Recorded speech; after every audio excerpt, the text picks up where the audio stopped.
Le 1er décembre de chaque année, le monde célèbre la journée dédiée au sida. Au Kasaï central, la 37e édition de cette journée a été célébrée mercredi 3 décembre 2025 par le Programme national multisectoriel de lutte contre le sida, en sigle PNMLS, et ses partenaires, couplés à la campagne de sensibilisation sur la prévention du VIH, Ebola et Mpox sous le haut patronage du gouvernement provincial du Kasaï central. Le thème national retenu pour cette année est une riposte pour une RDC sans sida d'ici 2030.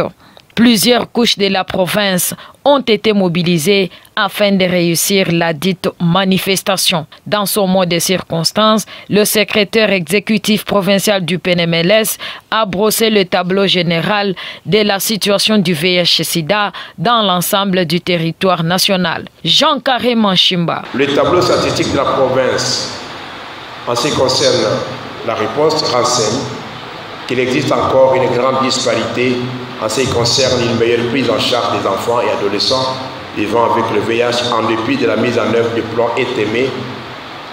J'entends par là l'élimination de la transmission mère-enfant du VIH et de la syphilis de 2016 à 2020 et des recommandations ici de son évaluation à mi-parcours en 2018. Nous sommes en deçà de notre objectif de mettre fin au sida d'ici 2030. Les objectifs, c'est 95 à fin 2022. Quant aux représentants du système des Nations Unies en province, c'est une opportunité pour réveiller tout le monde à marcher dans la bonne direction. Depuis 2010, le nombre de nouvelles infections a chuté de 40%. Le nombre de décès liés au sida a diminué de plus de moitié. Et les traitements sont plus accessibles que jamais. Si nous ne faisons pas attention, tous les efforts déjà fournis risquent de tomber si nous lâchons. On a déjà fait beaucoup d'efforts, on a déjà gagné beaucoup de progrès, mais il y a un risque qui nous guette. On a de moins en moins de ressources et cela risque de nous conduire à négliger ou à laisser tomber certaines activités qu'on mène jusqu'ici. De sa part, Mme Rose Kamweka, ministre provinciale en charge de la santé, a, dans son mot de lancement des activités, souligné que cette cérémonie est un moment fort pour la mobilisation de nos communautés. Il constitue un appel à la conscience de tous pour mettre fin au VIH-Sida d'ici 2030. La cérémonie de ce jour constitue pour nous un appel à la conscience de tous, eu égard au thème retenu cette année.